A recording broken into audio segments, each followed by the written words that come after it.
noches. Hoy vamos a exponer sobre la fecundación.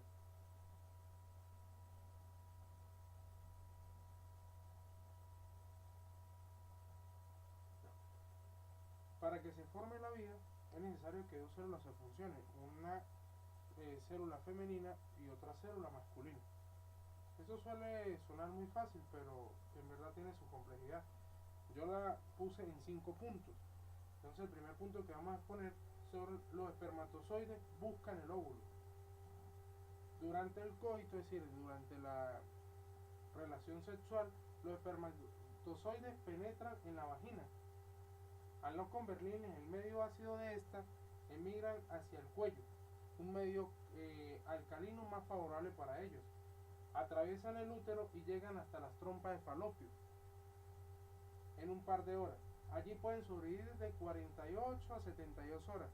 Fuera de la mujer, no muy rara vez viven 24 horas, viven siempre menos. Es decir, que la fecundación puede producirse 2 o 3 días después del acto sexual. De los cientos de millones de espermatozoides que contiene el semen, apenas un centenar consigue llegar al óvulo. ¿Por qué? Porque en el camino el resto se agota y muere. Y solo uno de ellos llegará a lograr entrar al interior y fecundarlo.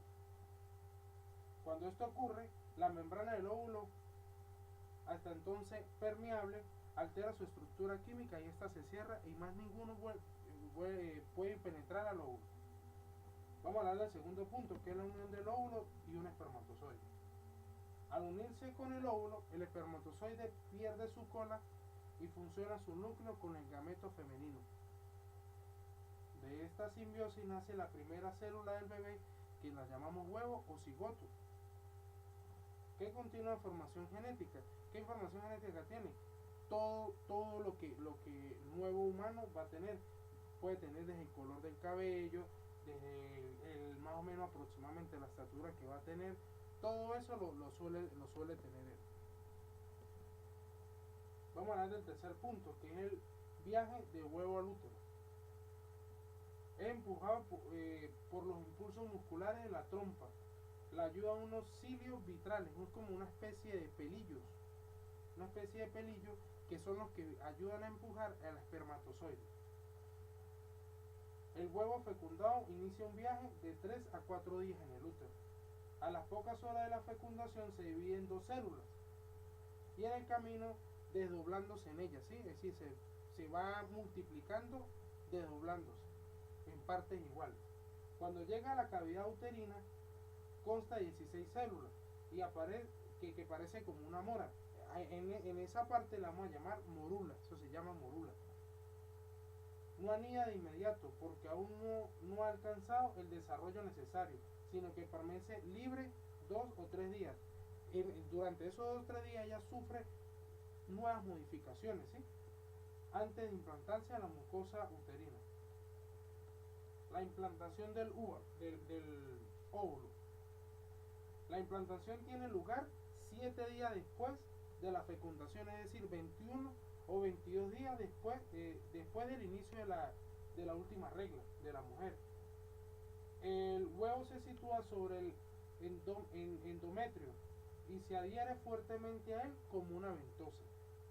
La capa exterior excava una especie de nido y forma el trofoblasto, que es una membrana que luego es la que le dará origen a la placenta. ¿Qué es la placenta? Es la que va a nutrir al bebé durante el tiempo que vaya a durar en su estancia en el útero. A partir de ese momento, el desarrollo del embrión es constante y los cambios suceden hora tras hora antes del día del parto. Las hormonas señalan a la mujer que algo ocurre. Este sería el quinto paso. 1 o 2 semanas después de la anidación, las hormonas comienzan a mandar señales que sugieran a la mujer que algo ha cambiado sobre ella. En algunas suceden náuseas, ganas de comer algo deseado. Estos primeros síntomas del embarazo, que llenan de alegría a muchas parejas, en realidad son solo un pequeño reflejo de lo que en realidad va a pasar en el organismo femenino, ¿sí? Entonces voy a explicar brevemente lo teórico en un video que yo voy a pasar.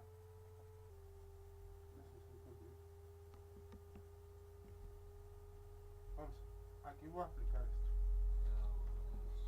Aquí refleja todo esto, el esperma que es en la vagina. Aquí vamos a ver los espermatozoides. Aquí donde nosotros vamos a explicar lo que decíamos hace rato, debido a la acidificación que hay en esta parte, ellos van a emigrar hacia el cuello uterino, van a emigrar por aquí. Se nota como ellos van emigrando.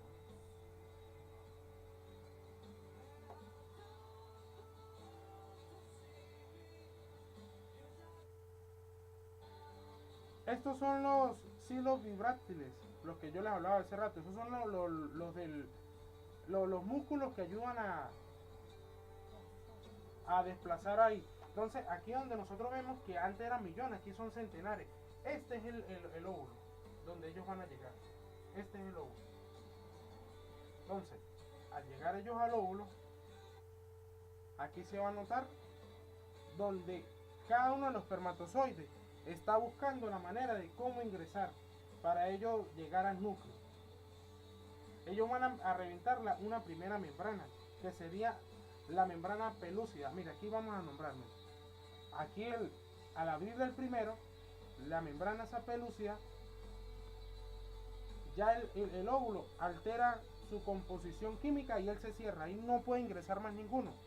Ahí ya no puede ingresar más ninguno. Ya todos estos espermatozoides que queden aquí, al lapso de cierto tiempo, ellos van a ir muriendo. Ellos mueren. Ellos ya, aquí vemos como él va a la segunda copa que se llama vitelina, donde él va a perder su cola, donde él pierde su cola efectivamente, y él va a botar toda su información genética. Aquí donde nosotros decimos que va toda la información genética del nuevo ser humano, donde es con la otra célula femenina, forman el gameto. Aquí he formado el gameto, 2 horas después es dividida en 2 partes. Se divide en 2 partes, después se desdobla en 4, así sucesivamente. Se forma en 4, en 8, después de llegar a las 16, ella baja hasta el útero, ella empieza a bajar. Aquí donde le vamos a llamar morula, ya lleva 16, que parece una mora. Ahí parece una mora. Ella ahí duró unos días, ahí empieza a sufrir constantes cambios. Ya está implantada en el útero, ya bajo al útero. La mujer empieza a sufrir los cambios que estamos llamando para formar el nuevo ser humano. Ya con esto yo termino mi exposición. Se expone teóricamente y en un video lo que es la fecundación del útero. Entonces, muchísimas gracias.